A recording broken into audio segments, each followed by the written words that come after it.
Good morning everyone and welcome back to Garden Mess. In this video I'm going to be doing a little bit of maintenance around the yard. Some maintenance I haven't been able to do because of all the rain.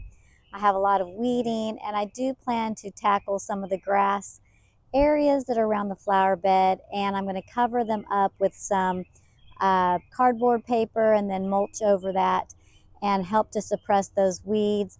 It's going to be a slow going task. It'll probably happen over several days, but I'm going to get it started because that grass is starting to take over and spread, and I don't want it coming back after we work so hard to remove it. So I'm going to do that, and then I might end up planting some other vegetables today, but we'll see if I can get to that or not.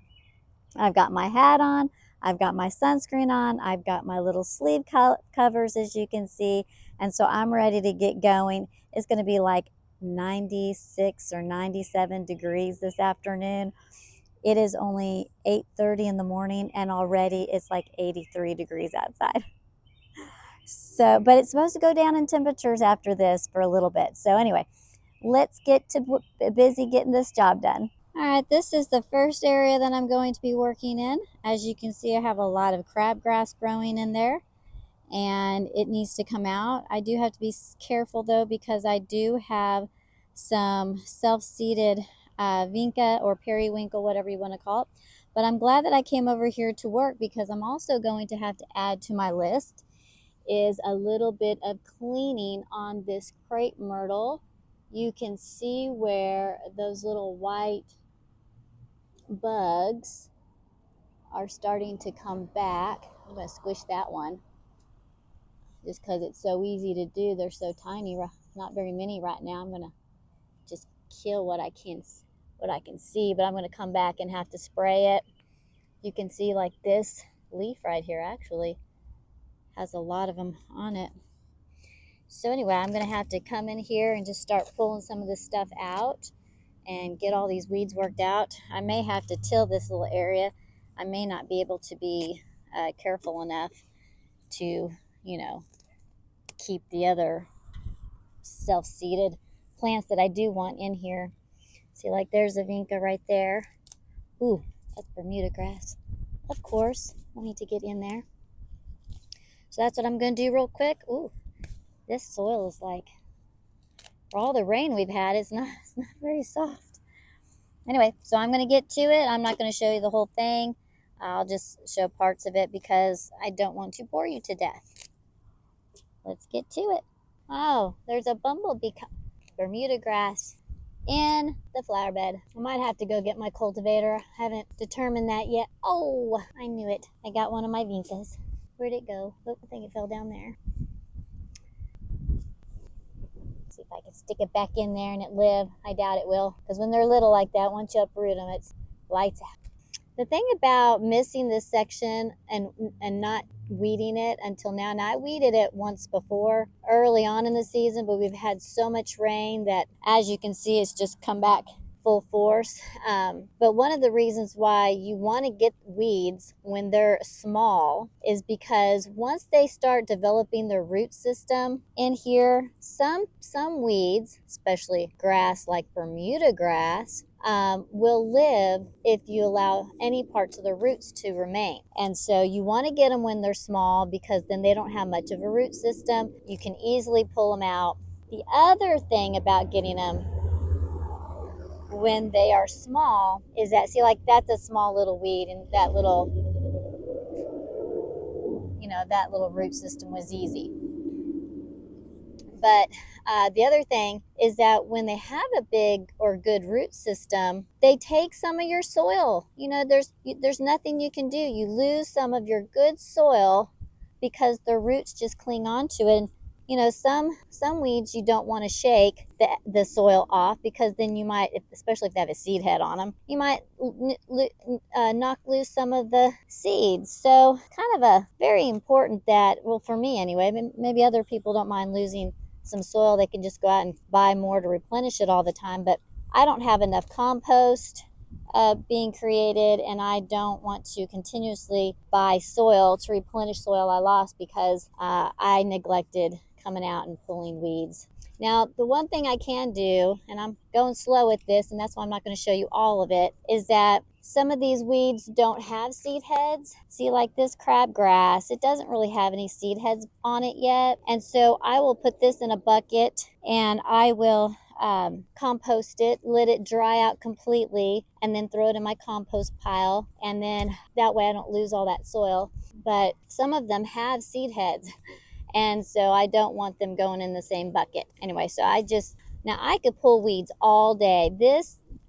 Some people might be watching going, oh my God, I hate pulling weeds. But I really enjoy it, especially when the weather's decent outside. Like right now, it's 83 degrees, but it's a pleasant 83 degrees. And so I don't mind at all. In fact, if I wasn't talking to you, I would be in my own headspace and I would be thinking of things and dreaming of things and just being quiet and still in my own mind and just relaxing and enjoying the moment. You know, I know it's just picking weeds, but to me, it's like quiet time, if that makes sense. And I'm not angry and I don't get, upset about how many weeds there are. I just come in here and start pulling them out. And as the space begins to clear, I start to feel really good, because here the weeds are now gone and and I've accomplished something. So that's another positive. And so that makes me feel good. And then, of course, I like watching the bumblebees flying all over this catmint, and I like that. And I see a weed over there, by the way. While they're kind of that little dandelion of some sort. Now, once I get this flower bed all established and filled with the plants that I want, I do plan to come back and put in this fall, I'll mulch it with that pre-emergent that just stops seeds from opening up and germinating. And I will put that in here, and then I will just do my own seeds of the vincas. Like once I get better at collecting seeds, I will then start doing them inside my home or in other areas where smaller area where I can maintain the weeds that pop up. But I think, because as my yard gets larger, my flower beds get a little bit more complicated and full. I definitely don't want to be having to take a lot of time weeding. I don't mind weeding, but I don't want to take too much time. While it's enjoyable for like 10-15 minutes a day, I don't want to be doing it and not working on the rest of my yard. I want to enjoy my yard. So I'll probably will put down that pre-emergent mulch. It's a mulch that's treated with that pre-emergent, and I'll probably put that in the flower beds so that the weeds seed cannot germinate. And hopefully that'll keep a lot of this crabgrass out too. Now, it won't stop the Bermuda grass because that Bermuda grass is not coming from seed.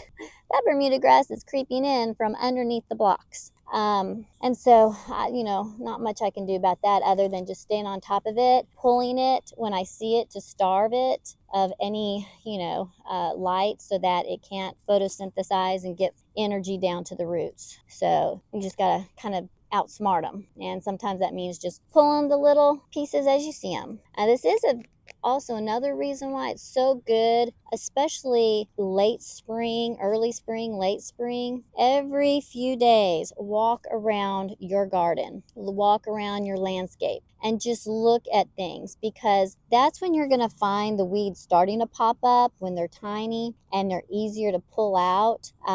You're also going to notice bugs when they're first starting, like just then, I said, I got a snail. There's another snail. Anyway, but you'll notice when infestations of certain pests start to come, and you can catch them while it's still not a big infestation. It's just small. You can easily manage it with a little bit of neem oil or soapy water, whatever it is that you like to use. Just make sure you read the labels and don't do it when the pollinators are out and about. Best to do it in the evening when they've gone to bed. Gives it time for it to be effective. And then if you had to, you could come out the next morning and spray the plant down just to make sure it doesn't have anything on it that could hurt a pollinator. But most of the time, the things that we use as pollinator lovers are sprays that would not harm the pollinators. It's usually insecticidal soaps of some sort that actually have to be in contact with the critter to kill it. And usually if we do it at night, it won't hurt the pollinators because it'll be dried and it won't be anymore be able to contact them. But anyway, so that's probably it for me. I'm gonna go ahead and finish this up. Oh, is that a worm? What kind of worm is that? Tough to tell. It's up here on the surface though.